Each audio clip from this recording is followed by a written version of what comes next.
The Republic of India is considered as one of the possible emerging superpowers of the world along with China, Brazil, Russia and European Union. Currently, only the United States fulfills the criteria to be considered a superpower. What are the factors that influence a country becoming a superpower, and what exactly is a superpower?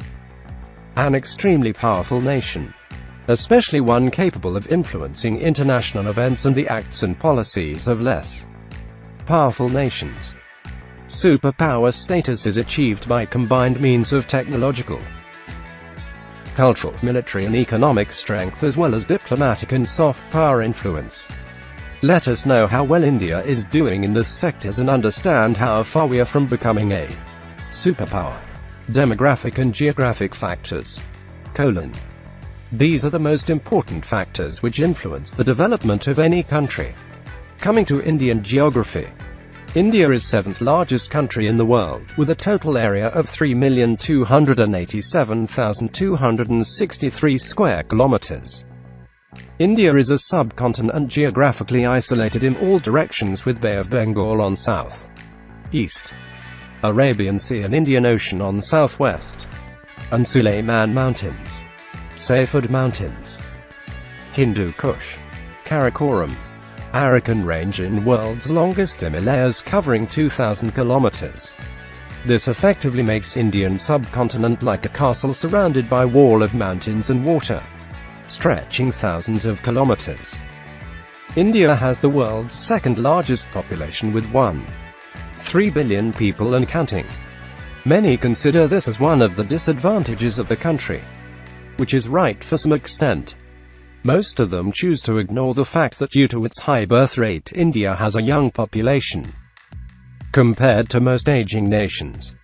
Approximately 65% of its population is below the age of 35, and 50% of the population under 24, which adds ridiculous amount of numbers to workforce. As a matter of fact, Indian demographic window has started in 2010, which is predicted to last till 2050. While United States of America and Europe has well passed the demographic window. This provides India with a large workforce helping in its growth. Contrary to the decline of workforces of countries like USA, China and European countries. Economic strength. The economy of India is the 7th largest economy in the world measured by nominal GDP and the 3rd largest by purchasing power parity (PPP). With $2.29 trillion nominal GDP and $8.64 trillion purchasing power parity GDP, and recently overtook China in foreign direct investment. India has the fastest growing economy with average of 7% growth every year. The annual growth of India in 2015 is 7.5%, overtaking countries like Japan and China. It is predicted that within a couple of decades, India will emerge as an economic superpower. Economists and researchers at Harvard University have projected India's 7% projected annual growth rate through 2024 would continue to put it ahead of China, making India the fastest growing economy in the world. Clyde V. Prestowitz Jr., founder and president of the Economic Strategy Institute and former counselor to the Secretary of Commerce in the Reagan administration, has predicted that it is going to be India's century. India is going to be the biggest economy in the world. It is going to be the biggest superpower of the 21st century. Science and technology era.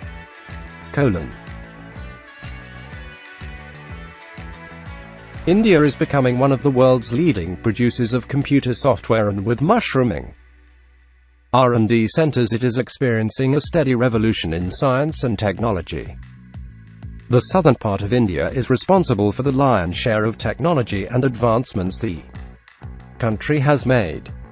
The golden triangle of IT and technology, Hyderabad, Bangalore and Chennai, forms the backbone of Indian manufacturing, R&D and science and technology. IT, biotechnology, aerospace, nuclear science, manufacturing technology, automobile engineering, chemical engineering, shipbuilding, space science, electronics, computer science and other medical science-related research and development are going on a large scale in the country. A typical example of India's rising scientific endeavors is that it was the third nation to found a national space agency called ISRO after the USSR and the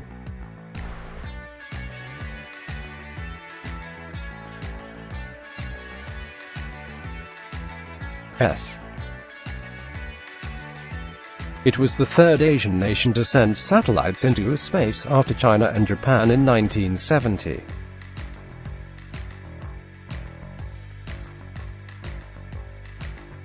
Starting with Aryabhata in 1975.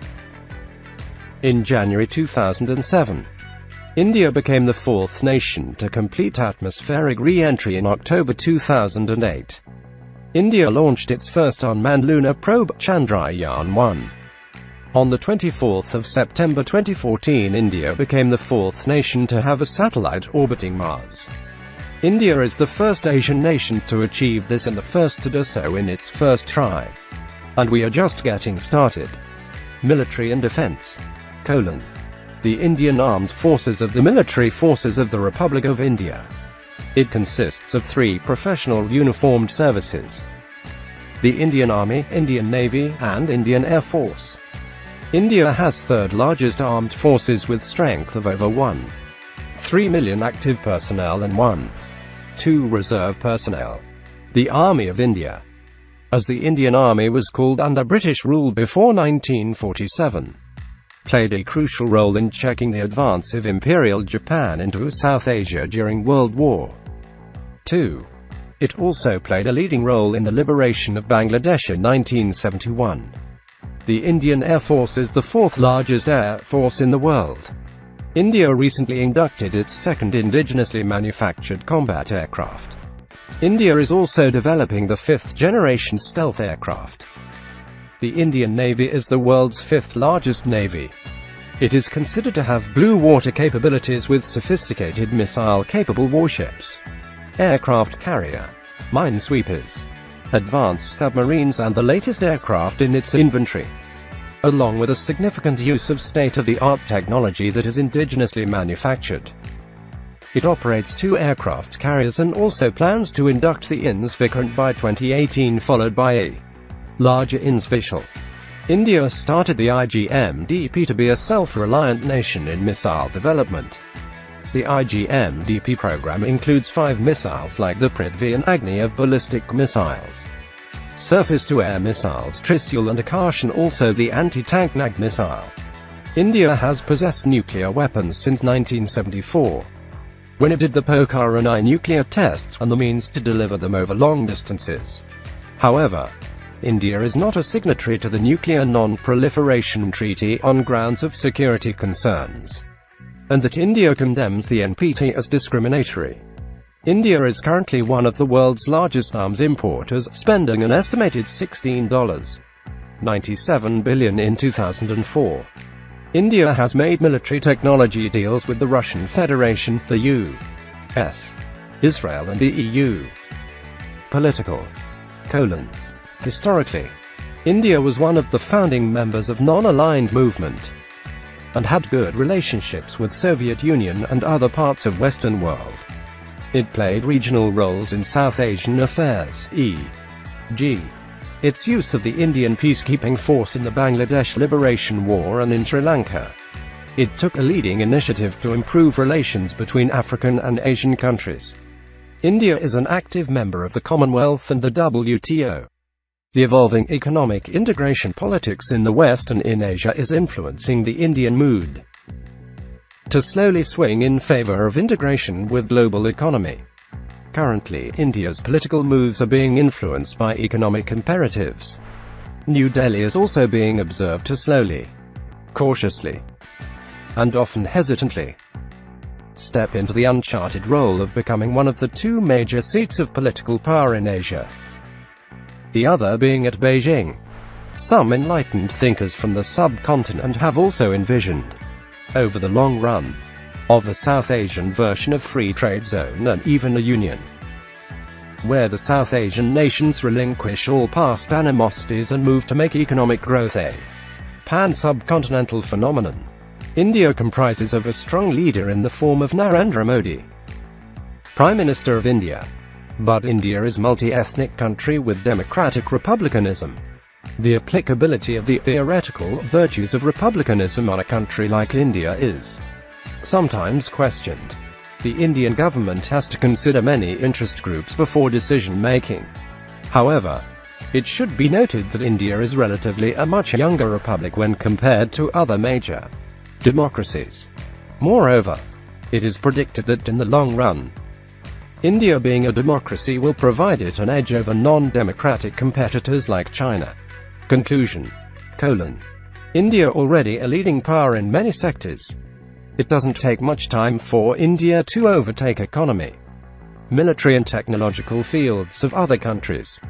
India still need to reform many things in order to become a superpower, especially when it comes to diplomatic and soft power influence.